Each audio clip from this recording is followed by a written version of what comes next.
औषध घेऊन कंटाळलात का? आजच जवळच्या डॉक्टर लोहिया ॲक्युपंक्चर उपचार केंद्राला भेट द्या. ऑपरेशन टाळणारी विना औषध आणि दुष्परिणाम रहित ट्रीटमेंट. गुडघेदुखी, कंबरदुखी, मानदुखी, स्लीप डिस्क, स्पॉन्डिलायसिस, लकवा, संधिवात, मधुमेहाचे दुष्परिणाम, ॲलर्जी, जुनाट सर्दी, पाळीचे विकार, लठ्ठपणा, डिप्रेशन आणि यासारख्या अनेक रोगांवर मात करा. डॉक्टर लोहिया ॲक्युपंक्चर उपचार केंद्र, Ayodhya tower, station road, Dabholkar corner, Kolhapur.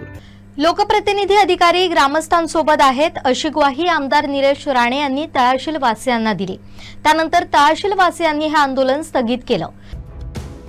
Kalawal खाडीपात्रात Revandi समोर होणाऱ्या अनधिकृत वाळू उपशा विरोधात तळाशील ग्रामस्थांनी 30 मार्च पासून आंदोलन सुरू केलंय. 4 दिवसांपूर्वी ग्रामस्थांनी आक्रमक भूमिका घेत खाडीपात्रात होडीत बसून तसेच किनाऱ्यावर बसून हे आंदोलन सुरू ठेवलं होतं. वाळू उपशावरील कारवाईबाबत ग्रामस्थांच्या मागण्यांची दखल महसूल, बंदर तसेच पोलीस प्रशासन घेत नसल्यानं हे आंदोलन अधिक तीव्र बनलं होतं. आमदार निलेश राणे यांनी आंदोलनस्थळी भेट दिली. लोकप्रतिनिधी अधिकारी ग्रामस्थांसोबत आहेत असा शब्द आमदार निलेश राणेंनी दिलाय. गावामध्ये ज्या विषयासाठी आपण इथे सगळे जमलेलो आहोत त्या विषयाची मीटिंग आज सकाळी जिल्हाधिकारी कार्यालयामध्ये आपल्या काही प्रमुखांच्या उपस्थितीमध्ये तिथे पार पडली. मला वाटतं केळुसकर साहेब आपण तिथे होतात आणि आपले काही प्रमुख मंडळी तिकडे होती. आपण ताई आपणही होता. आणि तेव्हा ज्या गोष्टी चर्चेमध्ये आल्या ते सांगण्यासाठी आम्ही सगळे इकडे प्रशासनातून प्रांत मॅडम असतील, तहसीलदार मॅडम असतील, पुजारी मॅडम, सर्व आम्ही सगळे, आमचे दत्ता सामंत साहेब तर मला वाटतं दुसऱ्यांदा किंवा तिसऱ्यांदा आपल्या समोर इकडे येत आहेत. मुळातच आम्हाला तुम्हाला सांगायचं आहे की प्रशासन असू दे, लोकप्रतिनिधी असू दे, सत्ताधारी कोणी आमच्यातले, हे सगळे तुमच्या बरोबर आहोत. त्याच्यामध्ये तीळ मात्र शंका नाही. कोणी मनामध्ये शंका बाळगू नका की इकडे काय तुमच्या विरोधात होईल आणि आम्ही ते होऊ देऊ, असं होणार नाही. एवढं मी तुम्हाला सुरुवातीलाच सांगू इच्छितो.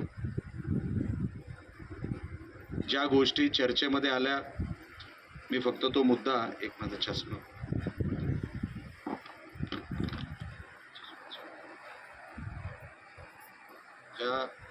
जे मुद्दे चर्चेमध्ये आले त्यामध्ये कालावल खाडीमध्ये तळाशील समोर शेलटी जेटी ते सर्जेकोट बंदर या भागात कोणत्याही प्रकारचं अनधिकृत व अधिकृत वाळू उपसा होऊ नये याचे लेखी हमीपत्र आम्हाला द्यावे.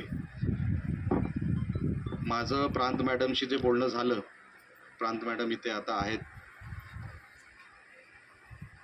तिथे कसलंही नोटिफिकेशन वाळू संदर्भात की तिथे वाळू उपसा होईल असं नोटिफिकेशन आपल्याकडे नाही. इथे वाळू उपसायला परवानगी नाही आणि ती वाळू उपसायला परवानगी मी असेपर्यंत मिळणार नाही, एवढं मी तुम्हाला सांगतो. आणि त्याबद्दल मी प्रांत मॅडम यांचंही कौतुक करतो, कारण का त्यांनी हा स्टँड योग्य टायमाला घेतला नसता तर आता हा विषय अजून चिघळला असता. पण जेव्हा माझी आणि त्यांची चर्चा झाली तेव्हा हेच ठरवण्यात आलं की इकडे वाळू उपसायला परवानगी नाही आणि इथे वाळू उपसायला परवानगी मिळणार सुद्धा नाही. म्हणून तुम्ही त्याची काळजी करू नका. तुम्हाला जे हमीपत्र पाहिजे असेल ते हमीपत्र आम्ही तुम्हाला देऊ. ते काय आता मी एकदा बोलल्यानंतर जर तुम्हाला पाहिजेच असेल तर तेही देऊ. पत्राला काय ते तुम्हाला मी केळुसकर साहेबांना तेव्हाही सांगितलं होतं, तुम्हाला तिकडे पाहिजे तुम्हाला तिकडेही दिलं असतं. तो काय विषय नाही. हमीपत्राचा विषय काय, ते कागद आहे, कधी दिलं. पण एकदा शब्द दिला आणि जर तो ठेवला नाही तर मला परत तुमच्याकडे यायचंच आहे.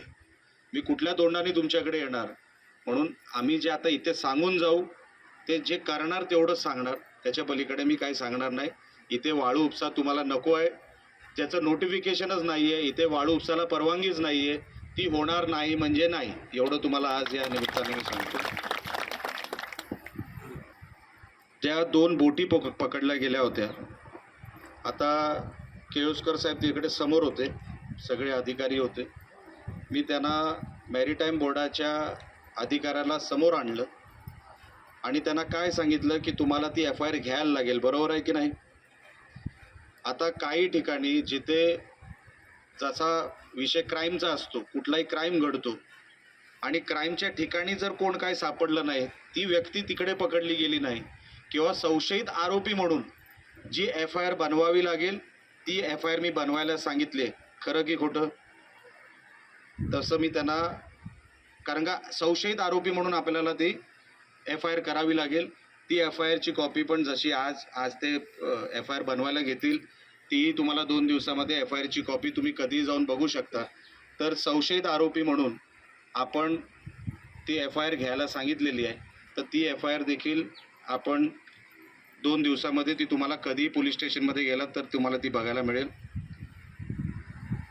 ज्या अधिकारी यांनी वाळू बोटीचा पंचनामा करतो असं सांगून आजपर्यंत ती बोट जप्त केली नाही, अशा मॅरिटाईम बोर्डाचे अधिकारी यांच्यावर विभागीय चौकशी लावण्यात यावी. आता जशी कारवाई आपल्याला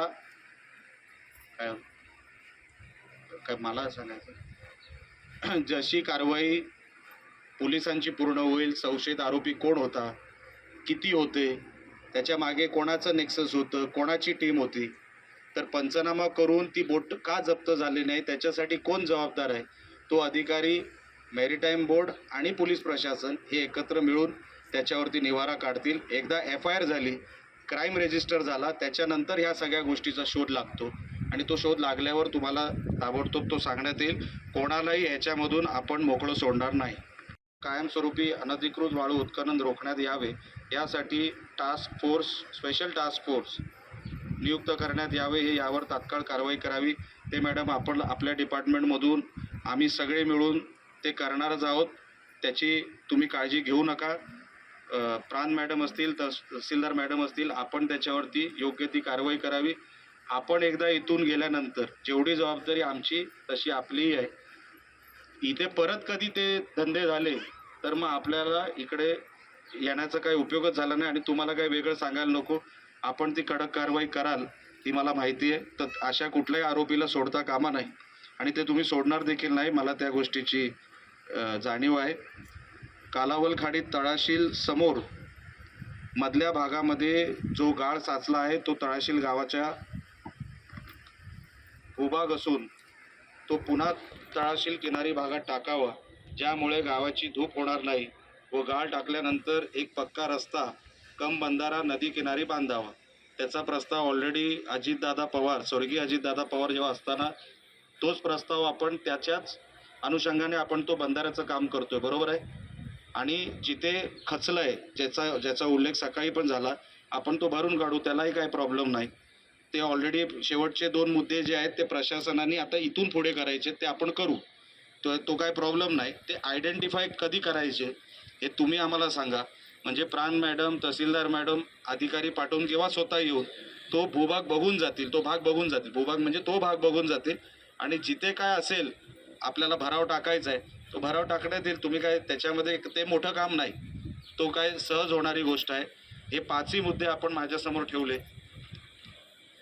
हे 5ही विषय आपल्या समोर आणि प्रशासनासमोर जे माझ्याकडून आणि ह्याच्यामध्ये मी पालकमंत्र्यांशी बोललेलो आहे, सगळ्यांशी बोलल्यानंतर प्रशासन असेल, लोकप्रतिनिधी असेल, पालकमंत्री, खासदार हे सगळे तळाशील ग्रामस्थांबरोबर आहोत एवढं सांगण्यासाठी आम्ही इकडे आलो. तुम्ही कसलीही काळजी करू नका.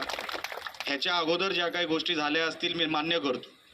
मी सकाळी केळुसकरांना पण सांगितलं 100% ह्याच्या अगोदर ज्या गोष्टी झाल्या असेल त्या झाल्याच असतील. मी कुठे मान्य करणार नाही असं बोलू शकत नाही. काही लोक त्याच्यामध्ये आमची असतील त्यांनाही पण आम्ही सोडणार नाही, एवढंही तुम्हाला मी आज निमित्ताने सांगतो. आता मी तेच बोलले साहेब, माहिती काढून सांगतो. तुम्ही आमचे आहेत की नाही तेवढं सांगा. 100% आहेत, तुम्हालाही माहिती आहेत, मी त्यांना समज दिलेली आहे. अजून काही 2 गोष्टी अजून सांगणार आहेत. म्हणजे माझा इकडे शब्द दिल्यानंतर जर त्यांनी माझा शब्द पाळला नाही तर त्यांच्यावर जी काय कारवाई करायची ती मी स्वतः करणार आमदार म्हणून. त्याची काळजी आपण सोडावी एवढं सांगण्यासाठी मी इथे आलो. आपल्याला जे हमीपत्र पाहिजे, ज्या गोष्टी आपल्याला खात्रीलायक पाहिजे, बघा एकदा आम्ही इथे येऊन गेल्यानंतर सामंत साहेबांनी इथे शब्द टाकल्यानंतर आणि प्रांत मॅडम, तहसीलदार मॅडम आणि सगळे, आणि ग्रामसभेचा एक विषय मी मॅडमांना सांगितलं होतं घ्यायला की कुठला विषय होता तो मॅडम प्रांत, तो एक ठराव ग्रामसभेमध्ये घ्यायचा आहे. तो जर ठराव झाला केळुसकर साहेब तर हा विषय त्यांनी करायचा आहे आणि त्याच्यानंतर तो प्रशासनाकडे येणार आहे. तर एक ग्रामसभेचा ठराव मॅडम आपण घ्यावा, लवकरात लवकर ती स्पेशल ग्रामसभा लावावी आणि तो ठराव पारित करावा. नंतर काम प्रशासनाचं आहे. अर्धं काम हे तुम्हाला अगोदर करायचं, ते तुम्ही ग्रामसभेमध्ये तो ठराव पारित करावा एवढी विनंती आपल्यासमोर करतो. आणि परत एकदा मी आपल्याला सगळ्यांना विनंती करण्यासाठी इथे आलो आहे. आपण आंदोलन करताय, फार कष्ट केले आपण, आपल्याला त्रास झाला, या गोष्टीमध्ये काही शंका नाही. आमच्या माता भगिनींना इकडे त्रास सोसावा लागला त्याच्यामध्येही शंका नाही. मी इथे अगोदर आलो असतो, पण माझी तब्येत बरोबर नव्हती मागचे 3 दिवस, म्हणून मी पोचू शकलो नाही. सामंत साहेब मला फोन करत होते, ह्या विषयाचं गांभीर्य सांगत होते. त्यांनी स्वतःहून खूप प्रयत्न केले आणि ते शब्दही देऊन गेले की पालकमंत्री आणि आमदाराला मी सांगेन. तसं त्यांनी मला सातत्याने आजारी असताना पण त्यांनी मला शोधला आणि माझ्या कानावर हा तळाशीलचा विषय किती गंभीर आहे हा त्यांनी मला सांगितला. पण मला तब्येतीमुळे मला इथे 2 दिवस उशीर लागला, त्याबद्दल मी दिलगिरी व्यक्त करतो. आपण सगळ्यांनी या वेळेला आम्हाला साथ द्यावी आणि हे उपोषण आपण थांबवावं, कारण का कुठलीच जबाबदारी आम्ही घेणार नाही असं ना प्रशासन आपल्याला बोललेलं आहे, ना लोकप्रतिनिधी आपल्याला सांगतोय. म्हणून आता आंदोलन आपण कृपया करून स्थगित करावं एवढं या निमित्ताने सांगतो. आणि इथून पुढे तुम्हाला कधीही वाटलं, सामंत साहेब तर जवळचे आहेच, त्यांच्या मार्फत असू दे किंवा डायरेक्ट माझ्यापर्यंत आपण कधीही पोचू शकता. कोणी ह्याच्यामध्ये वेडं वाकडं वागलं तर गाठ आमच्याशी आहे, नुसतं तळाशील गावाशी नाही, गाठ आमच्याशी आहे. कारण का आता आम्ही शब्द देऊन गेलोय. इथपर्यंत ठीक होतं जोपर्यंत आम्ही आलो नव्हतो, पण आता आम्ही येऊन इथे शब्द देऊन गेलोय. ह्याच्यामध्ये हलगर्जीपणा झाला तर कुठेतरी प्रॉब्लेम निर्माण होईल आणि तो आम्ही प्रॉब्लेम निर्माण करू एवढं या निमित्ताने आपल्याला सांगतो. कृपया करून आपण सगळ्यांनी, अजून कुठले विषय राहिले असतील तर आपण सांगावं, पण मला असं वाटतं आज आपण हा विषय इकडे स्थगित करावा एवढी विनंती करतो आणि थांबतो. जय हिंद, जय महाराष्ट्र.